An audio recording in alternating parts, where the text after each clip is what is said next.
Alors nous voilà dans le vif du sujet de l'exercice 9 sur le miroir de courant. Alors, le miroir de courant, est-ce que c'est ce circuit-là ou pas? Ben non, pas tout à fait, c'est pas celui que vous avez dans votre exercice. Mais pourquoi j'ai refait celui-là? Ben c'est pour vous montrer que si on a ce circuit-là, c'est le même que celui de l'exercice 8 précédent, où on a des diodes polarisées, donc cette fois pas par une résistance, mais par un générateur de courant, qui pousse du courant comme ça, et que ensuite on se retrouve dans le même cas, c'est-à-dire qu'on a une tension de 1,2 volts ici, moins 0,6 volts, on se retrouve avec 0,6 volts sur VE, et du coup le courant dans le transistor est imposé ici, quelle que soit la valeur de VC. Voilà. Donc là en fait c'est pas un miroir de courant que j'ai fait, c'est une source de courant passive comme on a vu la dernière fois. Alors quand on passe au miroir de courant, eh bien l'idée c'est d'effacer cette diode là, et de la remplacer par une résistance. Voilà. Donc pour là on va prendre la résistance égale ici à 30 ohms, et laquelle nous on l'appelle R1 cette résistance. Voilà, si on a besoin de l'écrire, on l'appellera R1. Voilà, et du coup le montage est un petit peu plus compliqué puisque la tension qui est maintenant aux bornes d'ici, c'est-à-dire le potentiel VB, ou la tension VB aux bornes de ces deux composants, on peut écrire comme ça, voilà. Et bien cette fois elle va dépendre du courant qui passe dans cette branche-là.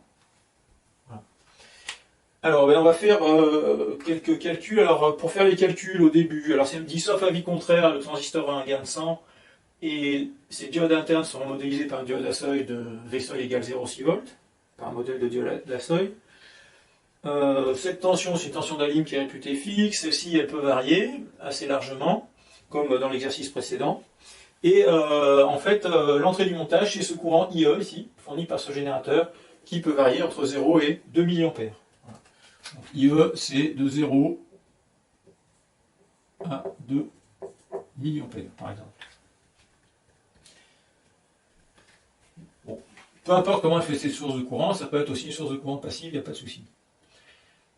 Alors, ce qu'on va faire dans la question A, eh bien, on va commencer par raisonner au plus simple. Et pour raisonner au plus simple, je ne sais pas si vous avez déjà aperçu ça, mais dans les raisonnements les plus simples, c'est de supposer que le transistor a un gain infini. Et ça fait des raisonnements très simples, parce que si le transistor a un gain infini, eh bien on va en déduire instantanément que le courant de base sera nul, puisqu'il sera égal à IC sur bêta.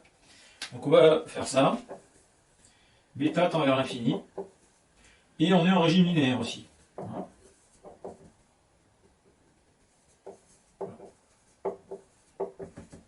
Et bien de ça, on va en tirer que IB est égal à IC sur bêta, et comme bêta tend vers l'infini, eh bien ça vaut 0.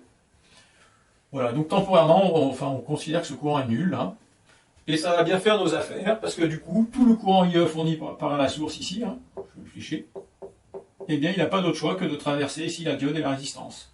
Donc on retrouve le courant IE ici. Et ça va bien nous simplifier les calculs, puisque maintenant on va pouvoir écrire, cette loi des mailles, là, la loi des mailles qui correspond à cette maille-là. Alors je vais flécher un peu toutes les tensions, ceci est fléché, celle-ci c'est le VBE, c'est classique, il y aura la tension borne de cette résistance, et puis la tension borne de cette diode. Et on va dire, somme des tensions qui tournent dans un sens égale somme des tensions qui tournent dans l'autre sens, donc cette tension plus celle-ci égale au VBE plus celle-là. Donc la loi des mailles, elle va nous donner quoi? Eh bien la tension borne de la diode ici, ça va être un VBE, une tension de seuil de la diode, c'est-à-dire 0,6 volts, plus eh bien le courant, la tension borne de cette résistance par la loi d'Ohm, ça sera R1 fois IE, plus R1 fois IE, égale, donc autre branche de la maille, ici 0,6 volts plus RE fois I grand E. Donc ça fait 0,6 plus RE fois I grand E. Voilà, comme on a le 0,6 de chaque côté, ça simplifie. Donc on obtient R1 petit e, R1 petit e petit e égale RE I grand E. Et on en déduit tout bêtement que I grand E sera égal à IE que multiplie, alors R grand E, non si je fais là c'est R1, sur RE. Voilà, et comme nos deux résistances sont égales, eh bien en fait, actuellement, donc il y a 3... Ah pardon, j'ai dit 30 ohms là, non, au début on met 300 ohms là, de chaque côté. Voilà, il y a la même résistance de partout, et donc eh bien, ça nous fait R1 sur R vaut 1, donc ça fait IE. Voilà. Donc en fait, I grand E égale I petit e.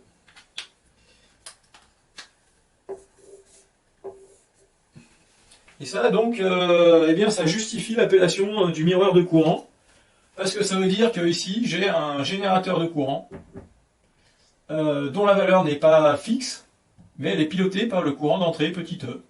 Et donc le courant au collecteur, ah pardon, j'ai pas fini. Le courant au collecteur sera égal au courant qui est à l'entrée ici par la source de courant. Alors attention, j'ai dit le courant au collecteur, mais en fait ici j'ai calculé le courant d'émetteur. Donc j'ai pas tout à fait fini. Mais en fait, comme j'ai supposé que IB vaut 0, enfin que le gain est infini, donc que IB vaut 0, bien du coup, la loi des nœuds qui dit que IE égale IC plus IB, ben, ça se transforme en IE égale IC. Donc en fait, voilà. Et on peut écrire que IC hein, égale IE moins IB, si on fait la loi des mailles, comme ça. Mais IB c'est 0, donc c'est égal à IE, et c'est donc égal à I petit e. Voilà. Donc c'est plutôt ça, puisque mon courant de sortie, c'est pas IE, c'est IC. En fait, dès qu'on dit que le gain est infini, en fait, IE et IC sont complètement égaux. Voilà. Donc c'est un miroir de courant, puisque le courant, cette source de courant là, est pilotée par le courant qui est en entrée. Et donc les deux courants sont égaux.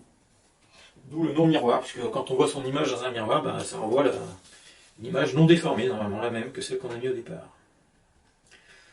Alors dans la question D, on propose de refaire ce calcul, mais de le refaire en considérant que cette fois le gain du transistor n'est plus infini, mais qui vaut 100. Voilà. Et puis on va faire le calcul, et on va voir que ça va faire des calculs beaucoup plus compliqués pour obtenir un résultat qui va être très très proche. Mais bon, c'est intéressant de voir la pertinence de ces approximations qu'on fait quand on fait tendre le gain vers l'infini. Normalement, de toute façon, il faut que les circuits électroniques à transistors soient conçus pour qu'on puisse faire tendre le gain vers l'infini. Ce qui revient à considérer que le courant dans la base doit être négligeable d'ailleurs. Voilà. Donc je fais une petite pause vidéo et puis on va refaire le calcul plus complexe. Voilà. Juste après.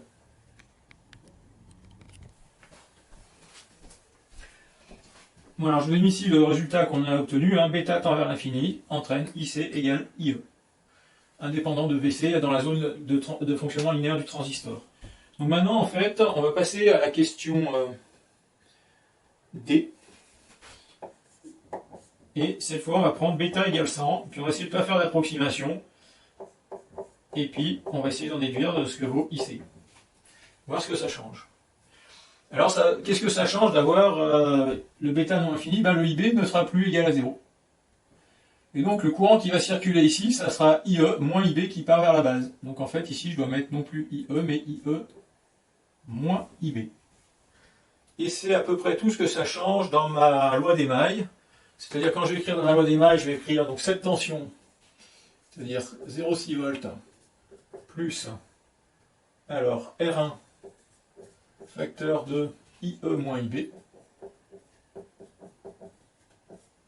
égale, et en face, j'ai 0,6 volts de VBE, puisque le transistor est en régime linéaire, plus, et la tension au bord de la résistance ici, c'est RE, IE. Voilà, donc ça va être mon équation de départ, et là, ça, on ne va pas trouver tout de suite le résultat, puisque il faudrait ne plus avoir de IB, et ni de IE, de I grand E, mais que du IC à la place, pour pouvoir s'en sortir. Ce qu'on peut faire quand même très vite, c'est que les 0,6 volts, ils sont encore de chaque côté, donc il n'y a pas de problème, ils s'en vont. Et maintenant, je vais faire des efforts pour remplacer IB et IE par IC. Alors, c'est pas et puis, je ne vais pas faire d'approximation. Enfin, en régime linéaire, IB, ça va être facile. IB, ça sera IC sur bêta.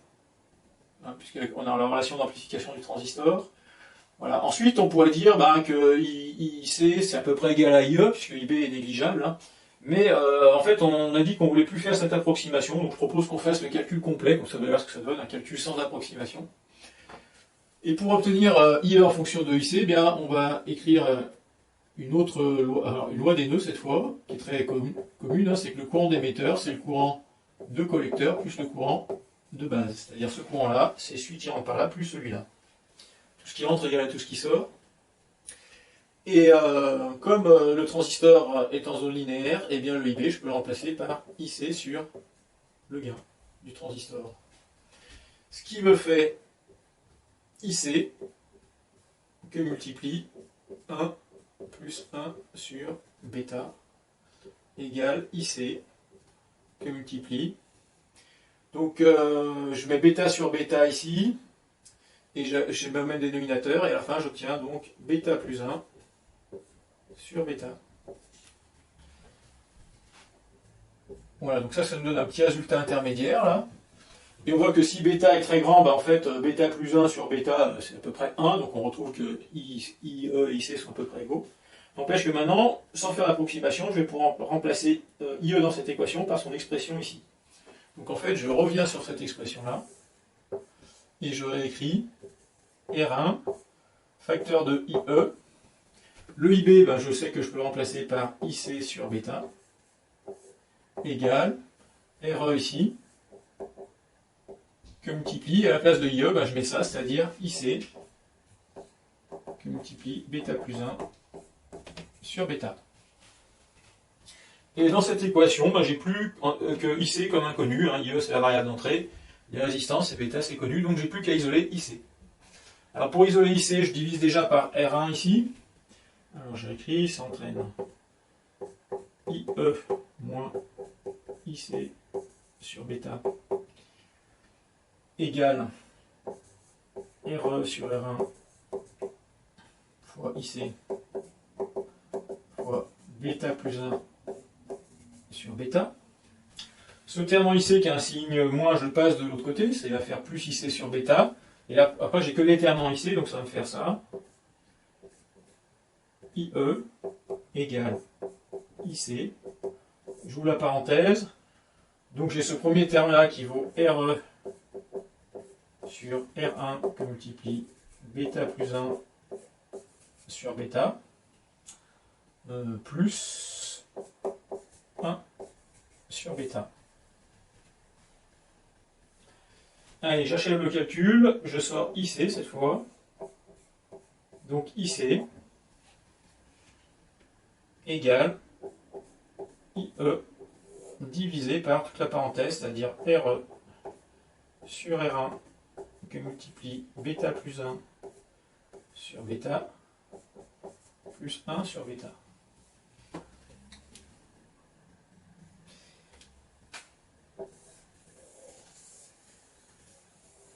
Voilà.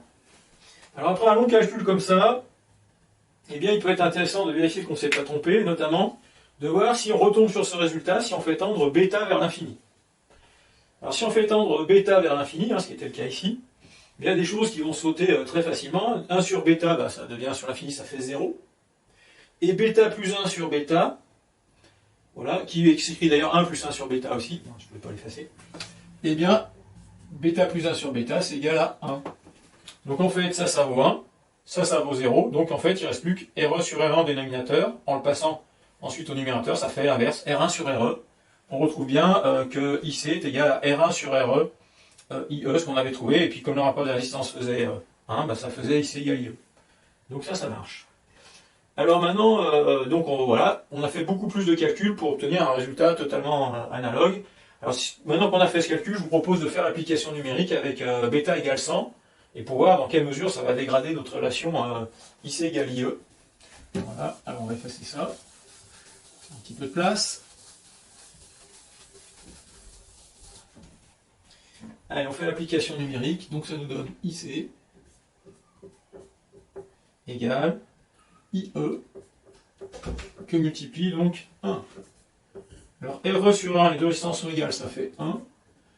Bêta plus 1, c'est 101, divisé par bêta, c'est 100, plus 1 sur 100. Voilà ce que ça fait. Et donc ça fait IE que multiplie 1 sur... Alors ça c'est 1,01, et ça c'est 0,01. Ça fait donc IE divisé par 1,02. Voilà, donc ça revient à retrancher 2% à IE, donc vous pouvez faire la calculatrice, mais ça fait 0,98 IE. Voilà, le fait que le gain ne soit pas infini, au lieu d'avoir IC égale IE, on aura IC égale 98% de IE, c'est-à-dire quasiment la même valeur que IE. Il y aura juste 2% d'écart, donc pas grand-chose. Voilà, donc ça fonctionne très bien. Alors, on aurait pu justifier, on aurait pu se douter de ça aussi directement, justifier ce fait qu'on puisse faire bêta égale l'infini. En fait, ça revient à dire que IB ici est négligeable dans ce circuit. Et pourquoi il est négligeable? Eh bien parce qu'on sait qu'à quelques pourcents près, IC est égal à IB, à IE, d'accord? Donc ces deux courants vont être à peu près égaux, hein, si ça marche correctement. Et comme par la loi d'amplification du transistor, on sait que IB est 100 fois plus petit que IC. Donc IB est 100 fois plus petit que IC, donc il pèse rien dans la loi des nœuds qu'il y a entre IE, IB et IC. Mais pareil, comme IB est 100 fois plus petit que IC, eh bien il est aussi à peu près 100 fois plus petit que IE. Et donc il pèse rien dans la loi des nœuds qui va faire intervenir IE, IB et le courant qui passe dans ces branches. C'est-à-dire en fait, le IE moins IB, comme IB est négligeable, ici on considère que c'est l'équivalent de IE. Voilà. Et on aurait pu donc décréter que cette approximation était valable dès le départ. Voilà, qu'est-ce qu'il y a comme petite chose à faire maintenant? Alors on demande si cette approximation est encore valable si R1. Pourquoi R2? C'est une erreur d'énoncée, là c'est R1, donc je vais corriger. R1 égale 30 ohms. Ah non, non, pas R1, c'est pas R1, c'est RE. Voilà, une petite erreur d'énoncée. RE égale 30 ohms. C'est-à-dire qu'ici, je mets 30 ohms. Alors, qu'est-ce que ça va changer au résultat si on met 30 ohms ici?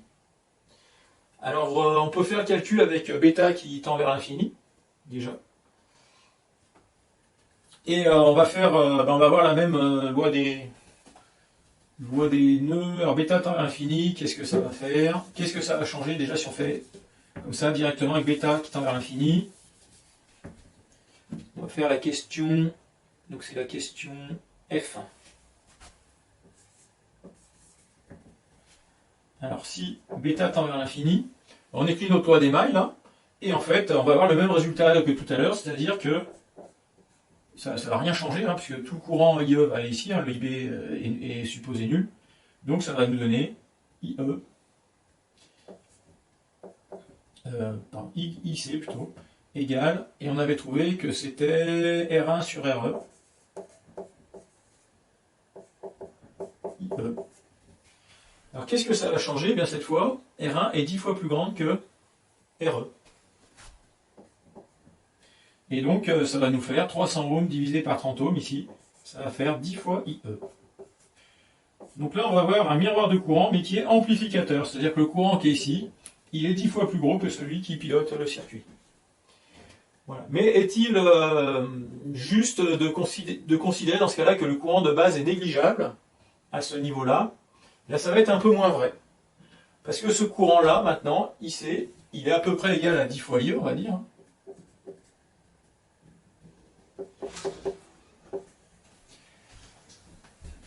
Voilà, et donc en fait, le courant IB va être 100 fois plus petit, puisque bêta vaut 100, donc il sera égal à IC sur 100, et donc à 10 IE sur 100.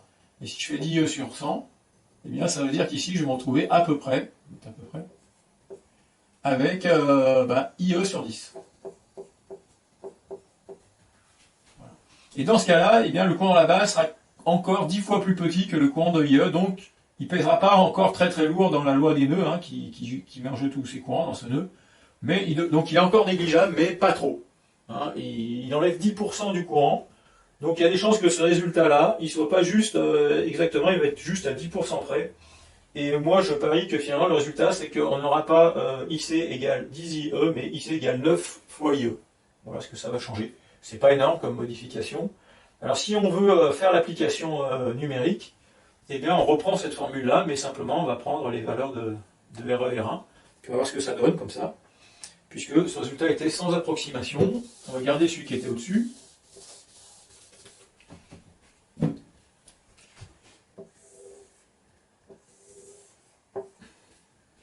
Alors IC égale, comme ça, IE, divisé par, alors RE sur R1, c'est-à-dire 30 sur 300,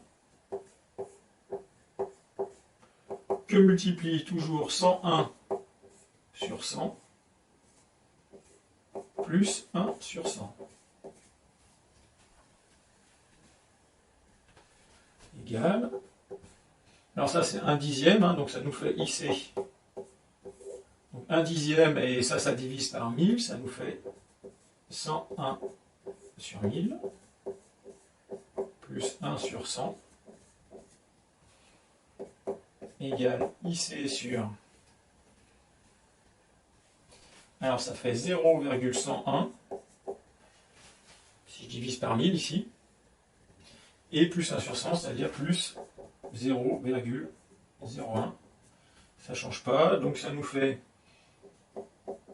IC sur 0,111.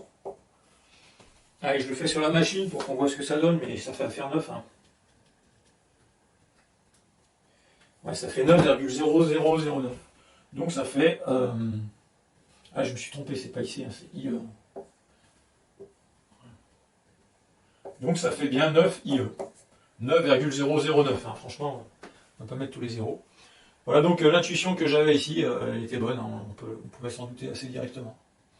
Voilà, c'est pour vous dire, en gros, quand on a le sens des ordres de grandeur dans les circuits, là, eh bien, on peut tomber les résultats en faisant quasiment aucun calcul. Et puis, si on n'a pas le sens des ordres de grandeur, qu'on ne sait pas faire les bonnes approximations, eh bien, on est obligé de faire des gros calculs, voilà, il n'est encore pas trop gros, et obtenir des résultats certes plus précis, mais souvent qui n'apportent rien dans le fonctionnement du circuit. Voilà. Allez, je vais faire une petite pause vidéo, c'est encore une dernière question, la question H.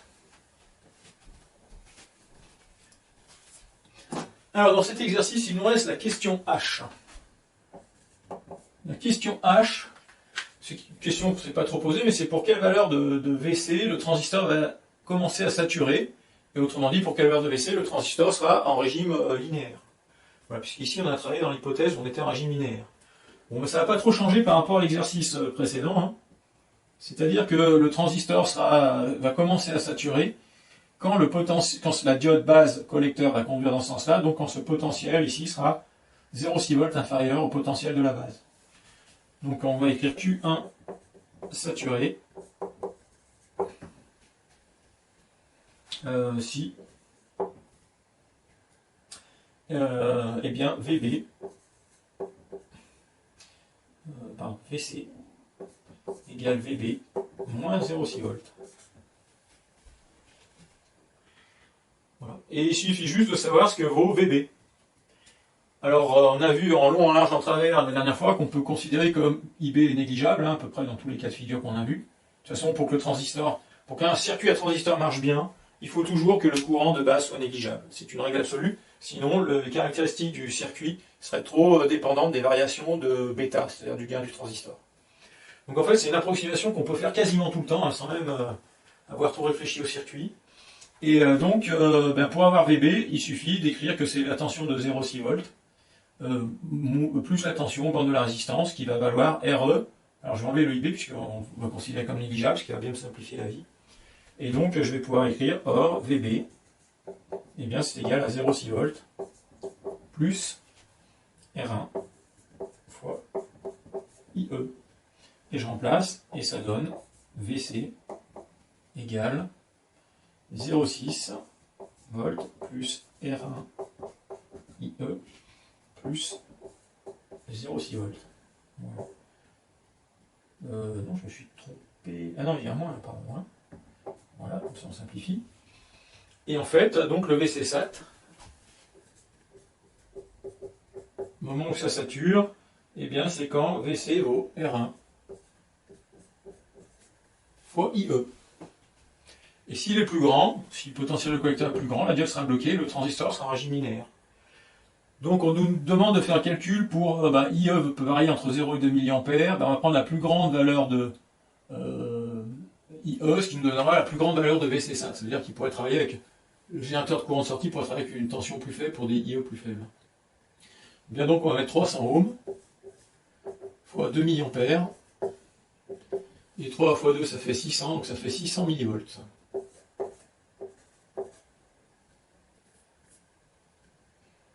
Voilà, donc ça fait à peu près égal à...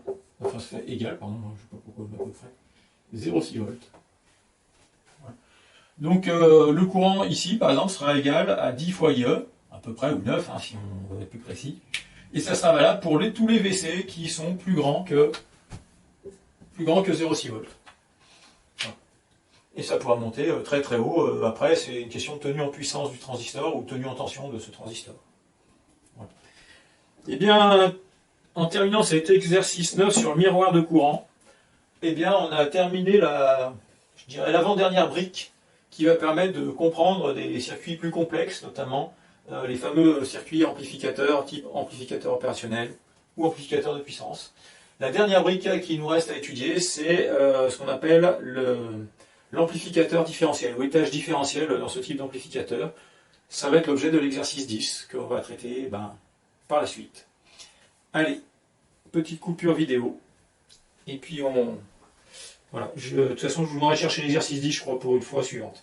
Allez.